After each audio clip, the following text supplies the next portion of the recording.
जांच रिपोर्ट में खुलासा, मातृ सेवा सदन अस्पताल की लापरवाही से हुई प्रसूता की मौत। सीएमएचओ ने कराई थी 3 डॉक्टरों पैनल से जांच। प्रेस कॉन्फ्रेंस लेकर पति भगवान दास ने लगाए अध्यक्ष सुरेश ऑफ डॉक्टर दीपक देवरे पर गंभीर आरोप। मामला प्रसव के दौरान नीलू पाशी की मौत का एफआईआर दर्ज करने की मांग। शहर के मातृ सेवा सदन अस्पताल में प्रसूता की मौत के मामले में आखिरकार 9 महीने बाद जांच रिपोर्ट सौंपी गई है, जिसमें अस्पताल के प्रमुख चिकित्सक अधिकारी डॉक्टर दीपक देवरे की घोर लापरवाही सामने आई है। मृतका के पति ने कलेक्टर भव्य मित्तल को शिकायत देकर लापरवाह प्रबंधक और डॉक्टर के खिलाफ एफआईआर दर्ज करने की मांग की गई है। Bureau report Burhanpur. ली गई क्योंकि इस बुरहानपुर ज़िले में जिस प्रकार कुछ डॉक्टर लापरवाही बरत रहे और आए दिन मौतें हो रही हैं, तो उसके चलते हुए हमने प्रेस वार्ता ली है। हमारे पास में भगवान पिता राजेंद्र प्रसाद। कौन सा हॉस्पिटल है ये डॉक्टर का नाम? यह हॉस्पिटल है मातृ सेवा सदन हॉस्पिटल है बुरहानपुर का। क्या लापरवाही बरती गई यहाँ पे और क्या दिक्कत आई? ये मामला ऐसा है कि एक गर्भवती महिला को वहाँ पर लाया गया था, जिसके पेट में बच्चा पहले से मरा हुआ था। उनको मालूम होने के बाद भी उन्होंने एक दिन कंटिन्यू रखा, लेकिन उसका किसी प्रकार का उसका उपचार नहीं किया और उसके चलते वो बच्चे के साथ साथ में माँ की भी डेथ हो गई। इस प्रकार से लापरवाही बरती और वहाँ किसी प्रकार के संसाधन भी उपलब्ध नहीं है आईसीयू जैसे। जांच रिपोर्ट में क्या सामने आया? जांच रिपोर्ट में यह पाया गया है कि डॉक्टर ध्युरे और सुरेश श्रॉफ इन लोगों के खिलाफ में आया हुआ है और उसको लेके हम माननीय न्यायालय के पास भी जाने वाले हैं। यदि कलेक्टर साहब ने इसमें डिसीजन दे दिया तो ठीक है, नहीं तो हम न्यायालय जाने की तैयारी में भी। मतलब आप मृतक के परिवार को इंसाफ दिलाना चाहते हैं? जी हाँ, और ऐसे हॉस्पिटल को हम बंद करने के फिराक में। आपका नाम? दत्तू मेढ़े, राष्ट्रीय उपाध्यक्ष बीमार में। बोलता है कि उसका इलाज हो जाएगा, दोबारा फोन लगाने को बोलते तो बोले आ जाएंगे, बोले जब भी होएगा बोले आ जाएंगे। अपना हॉस्पिटल है बोले टेंशन मत।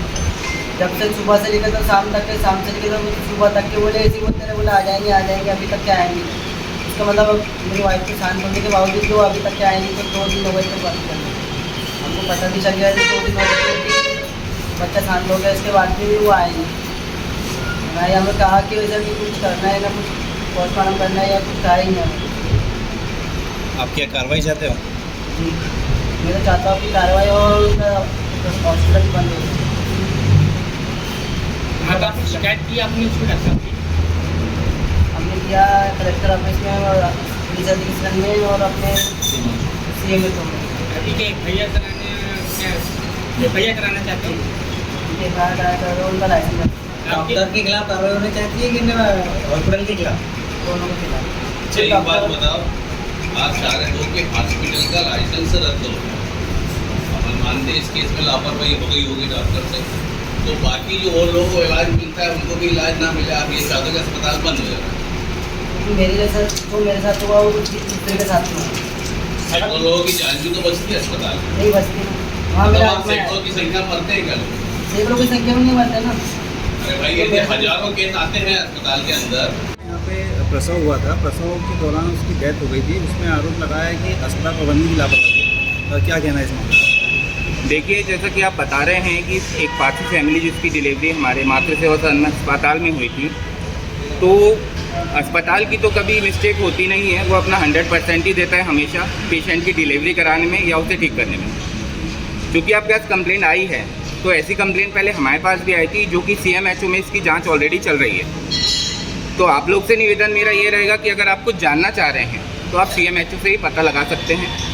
सीएमएचओ ने 3 डॉक्टरों के पैनल से जांच करवाई थी, उसमें भी डॉक्टर दीपक देवरे जी की लापरवाही सामने दिखाई दी है उस जांच रिपोर्ट में। जी, इस पर अब वो एफआईआर की मांग कर रहे हैं और अस्पताल की मान्यता निरस्त करने की बात कर रहे हैं। जी, देखिए, जहाँ तक कि एफआईआर की बात है, तो अगर वो विपक्ष जो है वो हमसे बात करना चाहता है तो मीडिया के थ्रू फेस टू फेस आए और हमसे बात करें।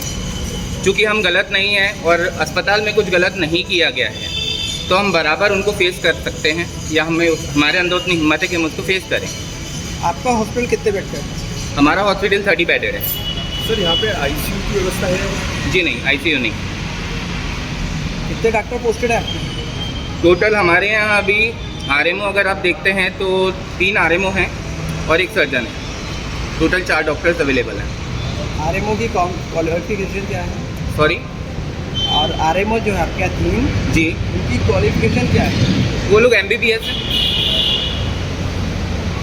सर आईसीयू की व्यवस्था नहीं है, अगर इमरजेंसी में कभी आईसीयू में रखना, जी। आप फिर इस सिचुएशन में क्या करते हैं? सर जब ऐसी अगर कोई कंडीशन हमारे डॉक्टर्स को दिखती है, अगर पेशेंट इतना क्रिटिकल होता है तो पहली बात तो हम उन्हें नहीं लेते हैं। तो अगर ऐसी कोई कंडीशन हमको दिखती ही है, डॉक्टर्स को दिखती है, तो हम डायरेक्ट उसको रिफ़र कर देते हैं XYZ हॉस्पिटल में। बाकी सर ये इतना बड़ा हॉस्पिटल है, कहीं ना कहीं आपका आईसीयू की व्यवस्था तो होनी चाहिए। हम लोग प्लान कर रहे हैं ICU के लिए। हमारी जो कार्यकारिणी है, संस्था की जो कार्यकारिणी है, वो ICU के लिए वर्क कर रही है और मोस्ट प्रोबेबली माइट भी कुछ समय में ICU के साथ मातृ सेवा सदन आएगा। जो पेशेंट शांत हुई थी, जी उसके साथ क्या घटना घटी थी यहाँ पे और वो शांत कैसे हुई? सर, जैसे कि मैं ऑलरेडी बता चुका हूँ कि ये केस CMHO में चल रहा है, तो इस विषय में मैं आप लोगों से बात नहीं करना चाहूँगा। आपका नाम ऊपर? मेरा नाम गौरव मिश्रा है, मैं यहाँ सुपरिटेंडेंट के पद पे कार्यरत हूँ।